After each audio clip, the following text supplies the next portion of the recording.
But John Travolta was even cooler. It was my first time in Somalia. And what you have is the UN were funded by the American government, and they didn't have regular airlines, but they would charter these planes and they would treat them like a bus service. So you'd have like 6 aid workers on the plane. One of them was going to Kismayo, one was going to Mogadishu. So you just go airport to airport to airport to airport like this.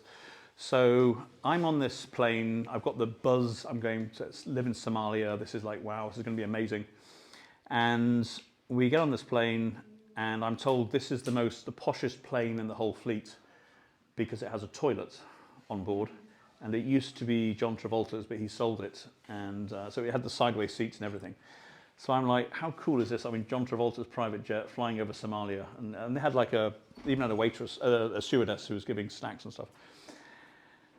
The first place we landed was a place called Baidoa, which is in southern Somalia, like the scary sort of place. And we come to the runway, and it's literally just a piece of track. There's a couple of camels walking across the runway. There's one little tin shack. Duty free is a table selling Nescafe. They've got a couple of guys in Toyota Land Cruisers with mounted machine guns, and guys there.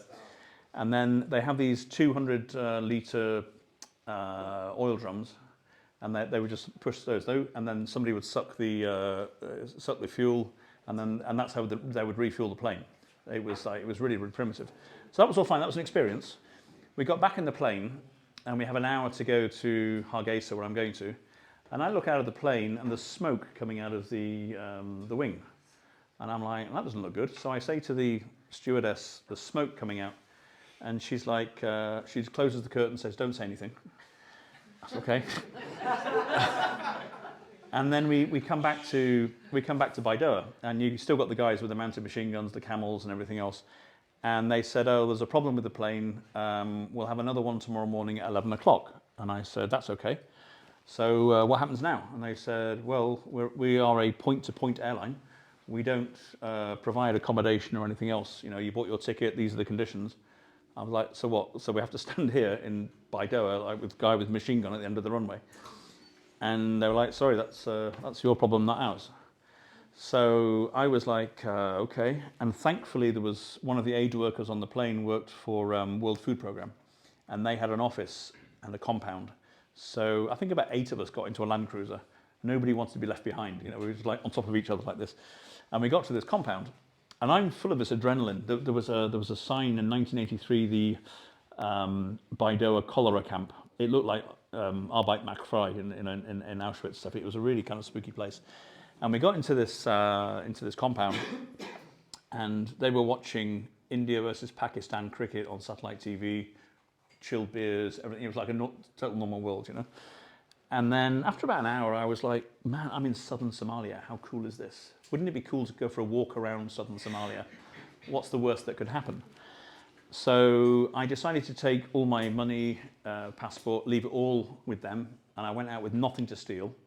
So I thought everything's going to be fine. So So you left the compound? I left the compound, yeah, just for a walk. And after 50 meters, I saw these kids play football. And they were like, "Hey, white guy, give me money, give me money, give me money." And I'm like, no money, sorry, but football, let's play football. So we started playing football.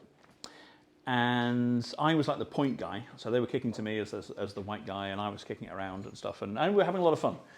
And then and then they would kick it to me, and I would put it up in the air, and they would try and get it back to me. And then there was this army jeep went past, and I hit the jeep as it was going past with these soldiers, and I was like, "Sorry, please don't shoot me," And then it happened. The most talented of them, a 12-year-old kid, was at the back, and he crossed the ball to me about here, and I jumped up and I chested it up in the air.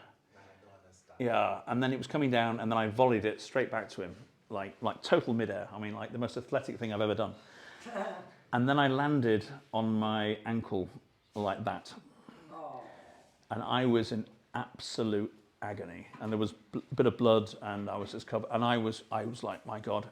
And all these Somalis are like, "Get up," like it's just a bit of pain. What's wrong with you? Because they're used to that kind of stuff. And I managed to hobble back to the compound, and the guards came out with their guns. "Who do we shoot? Who's attacked you?" And I was like, no, it's fine.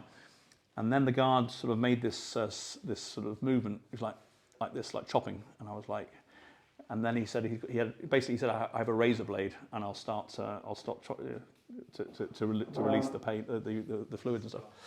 Yeah, so that was